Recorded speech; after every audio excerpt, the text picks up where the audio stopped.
John Hoban and Beverly Duvall, and our sales team and our staff. They've been working so hard over the last month and a half to have a concierge approach with all of our fans. First, they sold them a Miami ticket, and then they got them to change it to a Notre Dame ticket, and then they got them to change it to a Florida State ticket. And so there's some very, very loyal Deacon folks out there, but there are also some of our sales staff that's worked really hard trying to take care of our fans and our donors, et cetera. I also think about the parents and loved ones of our players who had journeyed to be here. We had some here tonight. Some we're going to be coming in tomorrow. But that was one of the reasons we wanted to be able to do this live. James Overstreet and our ACC Network crew that is part of Wake Forest. That's a great crew that has worked tirelessly throughout this year, just as they always do. But this year has had its extra set of wrinkles. I've mentioned Ellie Shannon before. Chauncey Bowers over in the university office. It just goes on and on and on. The number of people, and if you may have seen my tweets with the screenshots of all the people that are involved on a game day in leading our facilities operations folks. There are just so many people that pour their hearts into producing a game and hosting spectators and hosting people at Truist Field. So all those folks were so they just kept coming. They just kept coming, no matter how the schedule changed.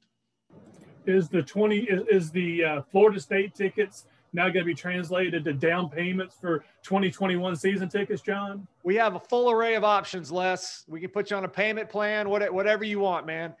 We got a full array of options, but certainly what do we call it, Will? The Ticket Transparency Pledge, or the Ticket Purchase, TPA, Ticket Purchase Assurance. That was one of our early acronyms of the pandemic.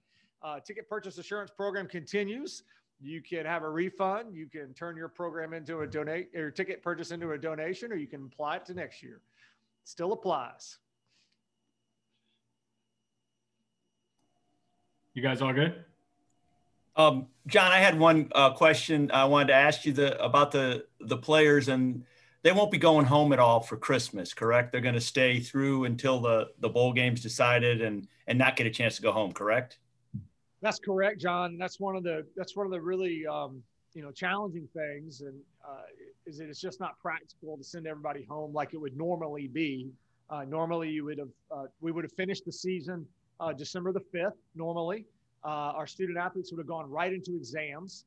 And one aspect of last week, our student athletes, exams are no joke at Wake Forest. And our student athletes were studying and taking exams and writing final papers, literally right up to game time against Louisville last week. So they would have had exams with really no practice, just some workouts. And then the week that we have just concluded would have been a bowl practice week. And then they would have been able to go home for 4 or 5 days. And then they would have come back, traveled to the bowl site, and have 4 or 5 days of practice. And so it's just not realistic to do that home trip this time. And will you guys find out Saturday night after the Clemson Notre Dame game, or wait till Sunday, or how's that going to all work out? Theoretically, we will find out sometime after 2:45 on Sunday afternoon. And believe me, everybody that is in this enterprise, our friends in the bowl association, me, our staff, certainly our equipment managers, Brian and all those guys, we would all love to know right now, kind of like the old days when you used to make your bowl deal in late October or early November. I wish we could have gone back to that this year. And actually, at the conference level, we talked about how to get earlier decisions made so there would be some certainty in an uncertain year.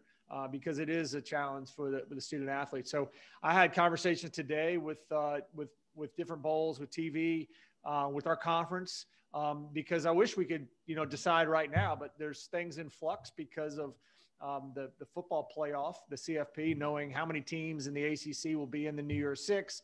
There's a chance the ACC team could have a team in the Outback Bowl, and all of that changes the paradigm about where we would go. So unfortunately, we won't know for sure until Sunday afternoon, although we'll continue to try to work to understand it as best we can. I mean, basically at this point, the Duke's Mayo Bowl in Charlotte, the Military Bowl and the Gator Bowl are the ones that we could potentially be in. All right, John, that'll wrap you up. Thanks, Thank John. you all very much.